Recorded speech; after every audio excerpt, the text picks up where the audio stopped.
Viacua, o coidado da auga. En Viacua temos claro o noso compromiso cos clientes e aspiramos a ser cada día máis próximos. Queremos seguir sendo fieis. A nosa responsabilidade é coidarte. Traballamos para progresar, progresamos para innovar. En Viacua innovamos cada día para darche o mellor servizo.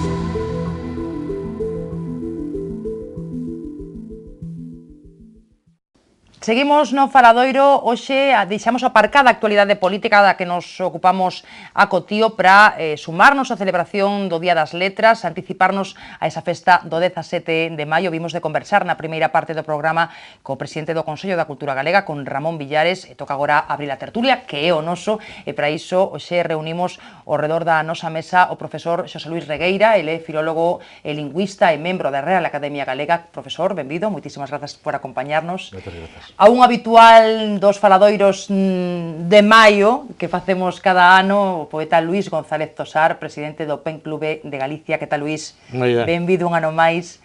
E temos tamén connosco o teólogo Segundo Pérez, o deán da Catedral, autor dunha das publicacións que veñen de sair estes días sobre a obra de Xosé María Díaz Castro, o poeta homenaxeado este ano o Día das Letras. Deán, benvido. Esta semana abusamos moito de vostede, Hola, bueno. Sí. Creo que xa non lo ten perdonado, non? Sí, nada, non hai problema. Bueno, falaremos da figura da obra de Díaz Castro, seguro que nos contarán moitas anécdotas, porque temos a sorte de contar hoxe con xente que o coñeceu e que o tratou moito. Luís foi amigo persoal seu, tamén o deán o tratou, son paisanos, tratou moito a súa familia, tamén a él, seguro que nos poderán contar pois, non só cousas sobre a súa obra, senón tamén sobre a súa persoa, non? E anécdotas del. E contamos co académico, cun dos académicos que vai intervir na sesión plenaria extraordinaria do sábado, que este ano ten que ser en Guitiriz, non pode ser de outra maneira, non? O Concello Natal do homenaxeado. Normalmente no lugar do homenaxeado, porque é unha forma tamén de aproximar a academia a xente que é máis próxima á figura homenaxeada, aos seus amigos, á súa familia e á xente que do seu arredor, da xente que o quería, non? Entón é unha forma de facer presente a academia tamén, en lugar de levar os actos a un sitio institucional afastado e tal, acercalos ao lugar social en que se movía o poeta, a xente que o quería, non? Eu creo que é unha boa idea, unha boa iniciativa que xa leva uns cantos anos facéndose así, non? Bueno, pues, este ano non podía ser outra cousa. Pois será efectivamente o sábado en Guitiriz. Din de Díaz Castro que é un dos grandes poetas galegos da posguerra. O certo é que publicou pouco, moi pouco. Logo falaremos dese libro Nimbos do ano 61, que foi, xa me contarán vostedes, pero creo que moi ben recibido nese momento, que demostra a súa mestría como poeta. Que destacarían vostedes del? Porque eu creo que para o gran público é un gran descoñecido, Xosé María Díaz Castro. A ver, ou non, Luís move a cabeza... Relativamente. Pois a ver, empecemos por aí. O ser descoñecido ou coñecido nun ámbito literario como o noso ou calquera ámbito literario, non é sinónimo de que un escritor teña maior ou menor éxito. En todo caso, bueno, pois, digamos que non foi un escritor que participou moito, que iso si é certo, da vida literaria, do que está máis alá dos textos literarios. El foi coñecido, e ademais está nas páxinas da literatura, da historia da literatura galega, non? Xa desde o primeiro momento en que publica o libro, e antes de publicar o libro, xa cando Francisco Fernández del Riego recolle os seus poemas na escolma da poesía galega, no ano 57, pois a partir dese momento será unha referencia, tal é así que, como ti moi ben apuntabas antes, pois a recepción do libro é unha recepción moi ampla e unánime, diría eu. Non hai ninguén que diga que o libro pois que non gusta ou que, bueno, que non enche aquel momento. O que pasa que el tócalle, Nimbos sae no ano 61, e nesa mesma época, no mesmo ano, ou no ano anterior, sae Longa noite de pedra de Celso Emilio Ferreiro. Entón, esa circunstancia, creo que coido eu que pode ser o que leva a esa idea que ti acabas de expresar de que é menos coñecido. Evidentemente, Longa noite de pedra de Celso Emilio Ferreiro é un libro que trascende máis porque pasa o marco, pasa as extremas do que é o mundo literario. Claro, os cantautores, os vocesteibes, todo o mundo, recitais, tal.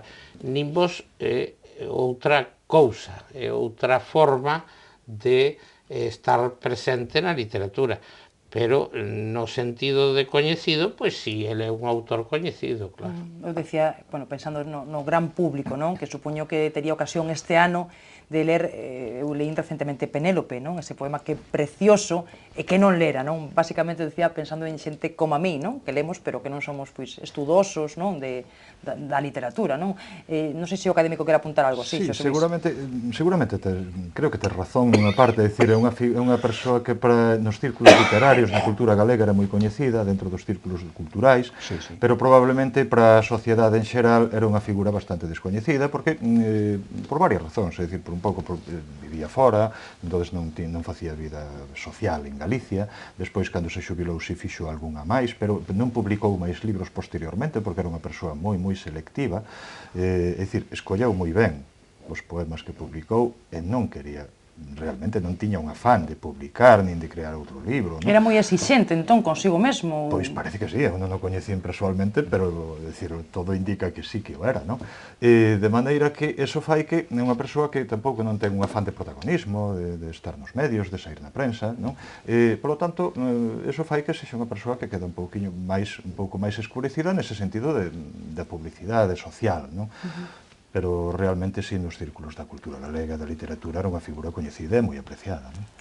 Eu creo que, segundo Pérez, que acaba de publicar un magnífico libro sobre un aspecto fundamental da poesía de Díaz Castro, que é a súa trascendencia, ou seja, desde que perspectivas, desde que fundamentos elabora el a súa obra poética, non?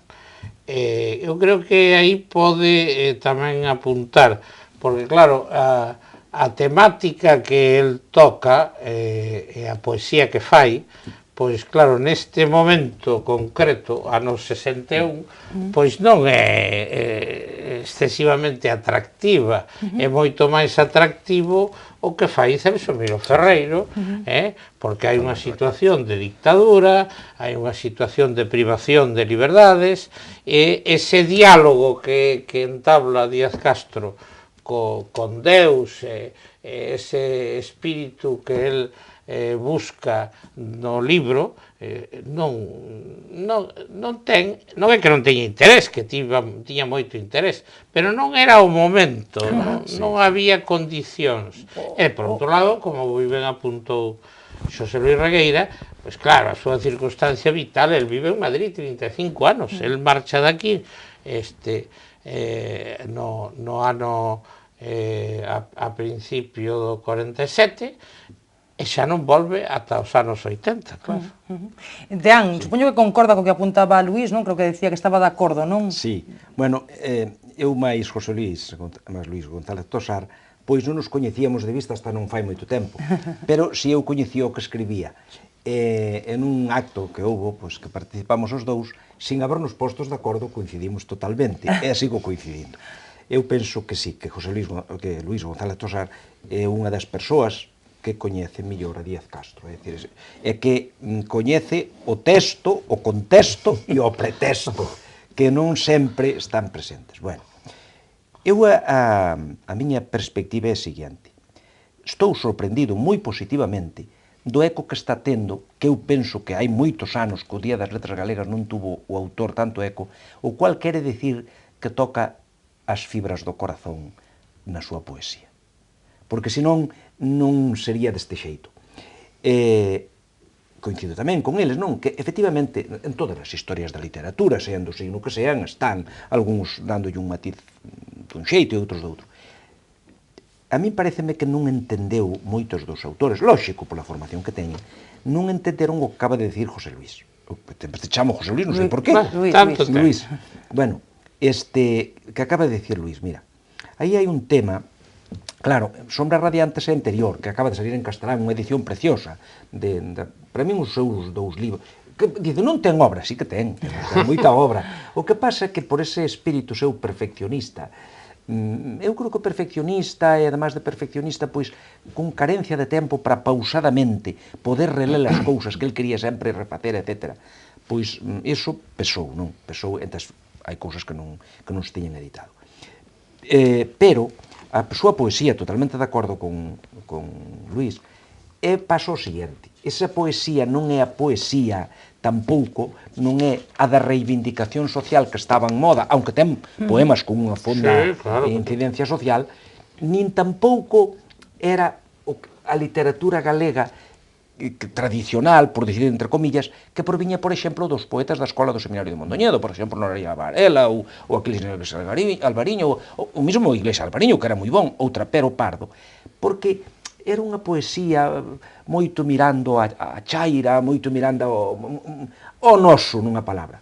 Non, eu penso que Díaz Castro sitúase no horizonte dun poeta da posguerra en conexión cos grandes poetas españoles e europeos. Europeos, claro. Claro. Entonces, se vosotros cando decimos o tema da trascendencia, pero se o tema da trascendencia é o tema desa anguria, dese misterio, desa escuridade, desa luz, dese contraste, iso está presente en todos, en Blas de Otero, señan católicos, creentes, non creentes, ateos, ou un Alberti, por exemplo. E en todos eles, é o que eu aí no meu libro tentei traguer a colación outros poetas dese tempo que dice, el dixo nunha vez nunha entrevista que el non tuvera influxo de naide.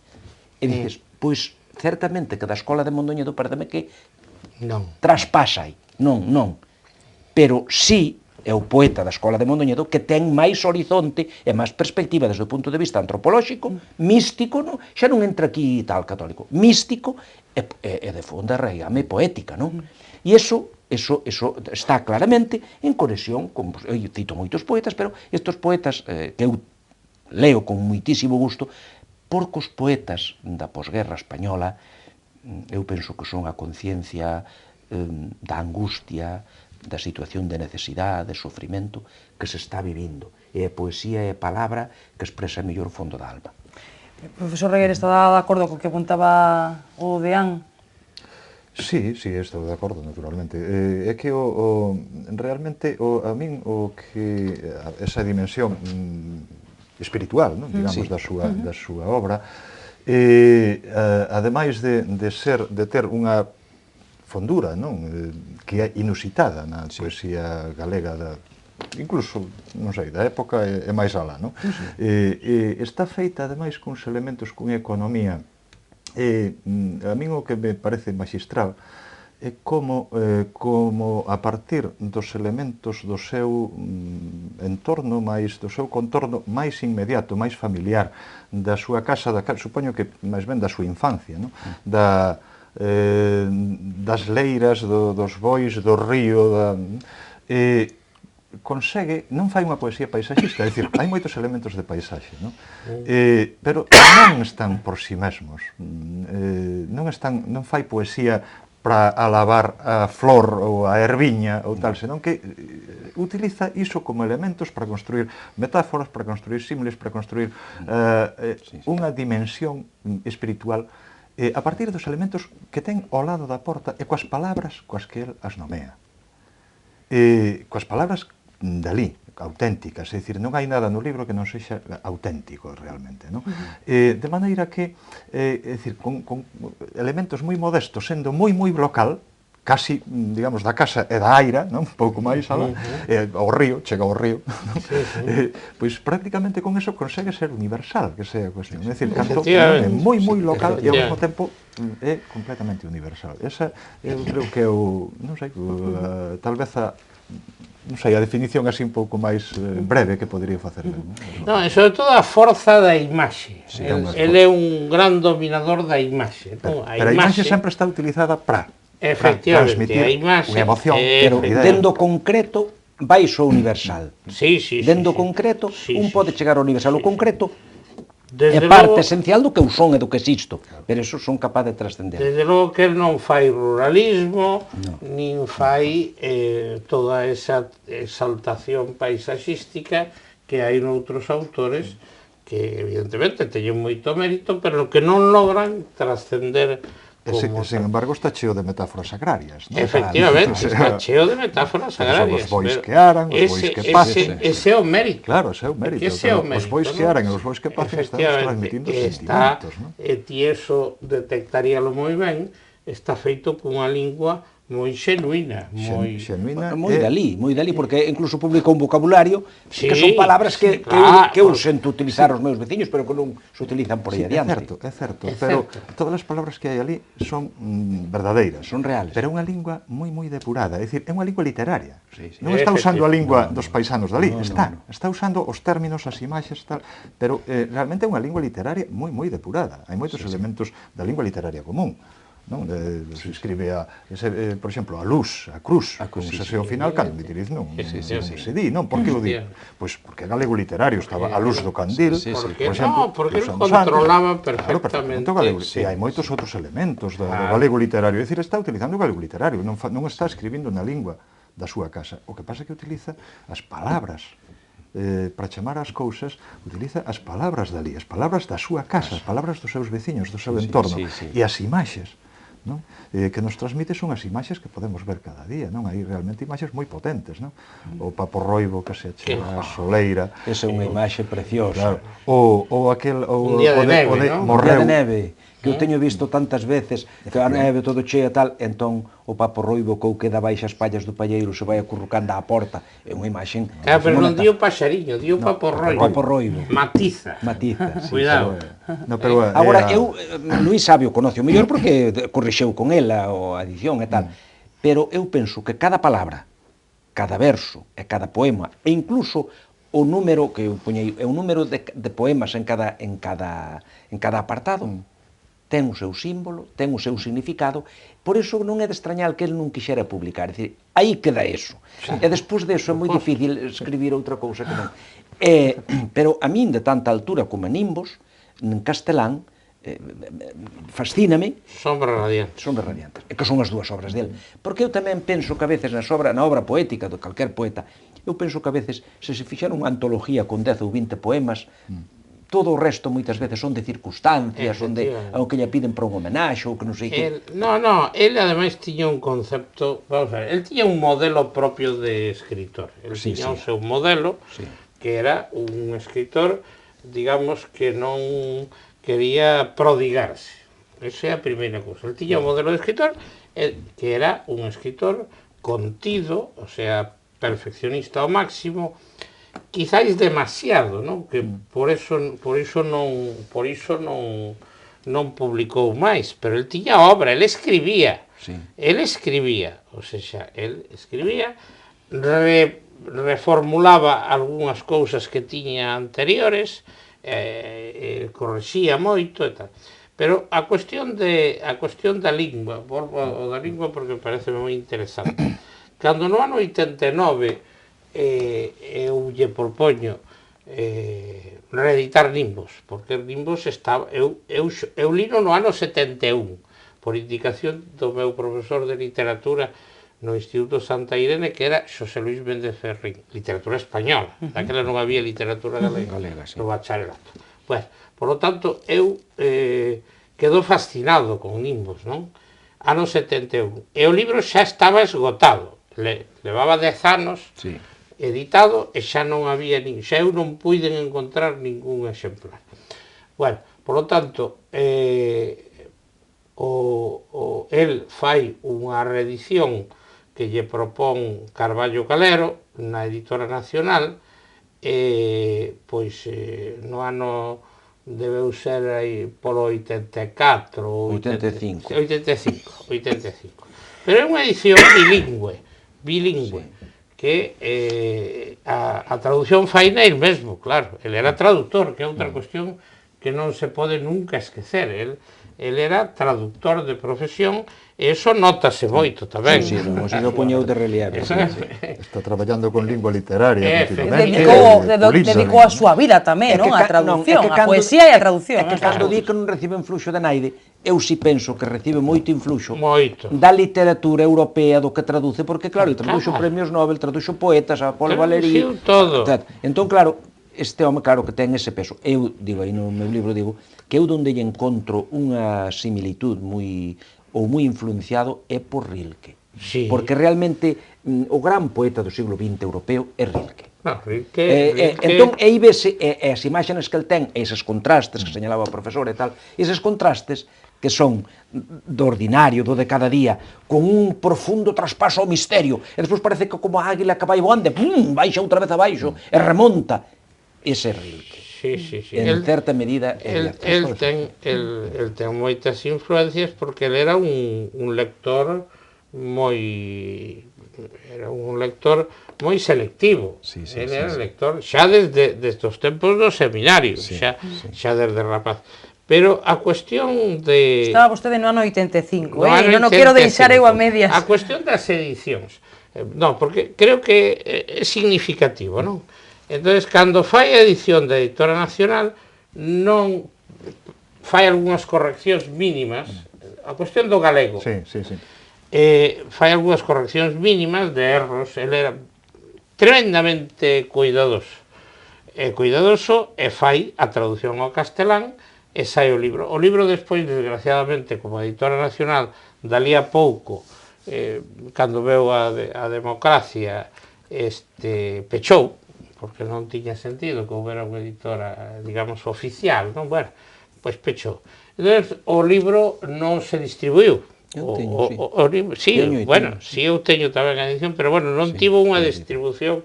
Fixéronse moitos exemplares, miles de exemplares, pero non se distribuiu. Entonces, no ano 89, é cando eu lle propoño que reedite Nimbos, e que o reedite en Galaxia, e aí ele acepta, e di, pois sí, ten razón, haberá que poñerlle que eu quero lle poñer un prólogo, unha introducción, e quero que ti me axudes na cuestión das revisións lingüísticas e tal. Ele estaba moi atento naquel momento ao debate ortográfico, ele estaba moi atento, estaba informado, algunhas cousas da normativa parecíanlle ben, outras non tanto, pero, bueno, en todo caso, ele estaba moi informado. Do que estaba era a miles de leguas de distancia da proposta reintegracionista ou lusista, ou como se queira chamar. El tiñalle un gran afecto a Carballo Calero, tiñalle un respecto tremendo, non? E máis tiñalle agradecemento, porque el sabía, por exemplo, que Ricardo Carballo Calero recomendaba como lectura obrigatoria, eu fui un alumno, Nimbos. Nimbos era un libro que os estudantes de literatura galega tiñamos que ler, era unha das lecturas, igual que a Esmorga ou tal, unha selección que facía. Pero nese punto discrepaba e non lle parecía. El traducira moito do portugués, e coñecía moi ben o portugués, así que nese debate el tiña as cousas claras, non? Tiña as cousas claras e tiña a súa opción moi ben definida.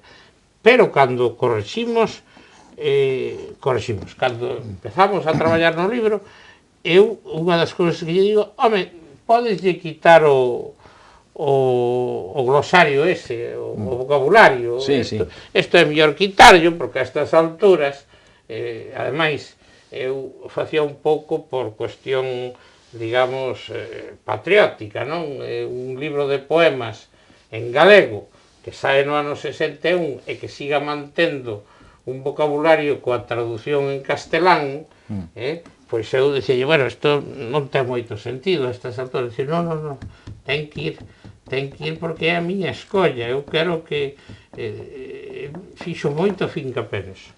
E claro, desgraciadamente despois, no 2006, faise unha edición onde eliminan o vocabulario e reformulan a do 61, claro, toman como base a do 61, e iso non foi correcto, a mí iso non me pareceu ben, porque, claro, el correxiu a do 89, e mandoume, eu teño bueno, teño moitas cartas, teño como 30 cartas que nos cruzamos ao longo deses 10 anos de contacto, pero, claro, a maioría delas son, ahora que estive envolvendo sobre o asunto, son anotacións que me fai el, e correccións, e pon isto, e pareceme mellor isto, e aquí hai que tal, son indicacións que me fai sobre o proceso da edición de Limbos.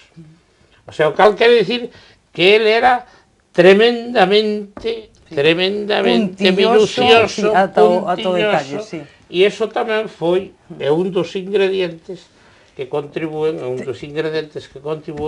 a que non publicara. Escribir, escribía, sí, pero publicar para ele era unha cousa... Pero ese escrúpulo lingüístico notase moi ben na lingua do libro, non? Notase na lingua do libro, notase esa contención, notase ese cuidado, ese detalle, non? Por exemplo, eu ano 61, en cambio, un libro que prácticamente non ten ningún castelanismo. Bueno, os poemas, salvo 7, xa habían sido publicados antes, xa o retocou. Pero houve cambios. Pero houve eu detectei algúns cambios precisamente en algúns sitios nese sentido, non? É dicir, pulía moi ben. E por outro lado, esa contención tamén, esa austeridade, case, non hai adxectivos, non hai adxetivación, non hai adornos. Non hai faramalla. É a austeridade da vida, pero era un home austero, pero sabes que tiña el? Ele era moi... Por exemplo, ele non era popular, a xente, claro, eu vivín ali, conocino e tal, ele non era unha persona que fora polo camiño adiante e falara con todo o mundo, non, era un home discreto, sabía estar, e nesa discreción era profundamente observador dos detalles, das palabras, e se oía unha palabra que, iso contoume a min algunha persoa, se oía unha palabra que el xa caída en desuso, por exemplo, non oía, apuntaba aí. Sí, porque parece que levaba sempre algún papel, non? Para apuntar algunha palabra, algunha... apuntaba aí. E non era, pero era enormemente observador. O cual lle facía que despois eu oía conversar co seu primo, o crego da miña parroquia, e realmente era un dechado de sabiduría e de precisión. As cousas que falaba, sempre preciso, concreto, sí. Era, desde logo, Luís, que tratou máis que a min despois, era unha verdadeira delicia ouvir falar. O carácter era tímido. Sí, foi sempre. El era de carácter tímido, tímido e, sobre todo, en público, o sea, non lle gustaba facer ningún tipo de exhibición, parecíalle que eso que era presuntuoso, que non estaba ben e tal. Bueno, el tiña un concepto moi especial, non? Ahora ben, no trato íntimo, no trato persoal, era encantador. E era, como moi ben di Segundo, era unha persoa moi afable, moi desinhibido. Curiosamente, ele era tímido, pero despois, cando tiña confianza con alguén, cando tiña... Pois era vamos... Incluso retranqueiro, O mellor por esa timidez non teria habido faladoiro, non sei, eu o tivera convidado noutro momento, claro. Eso non lle gustaba, en serio. Eso iba a che costar, porque non... Bueno, non era do seu, pero menos mal que vou conseguindo eu xente que me veña a contar cousas interesantes como as que están contando hoxe. Bueno, temos que facer unha pequeniña pausa, que imos xa moi mal de tempo, quedanos pouquiño tempo para a volta, facemos un pequeniño descanso, volvemos de contado co faladoiro de hoxe, un programa con formato especial para celebrar tamén nos, como facemos cada ano, o Día das Letras.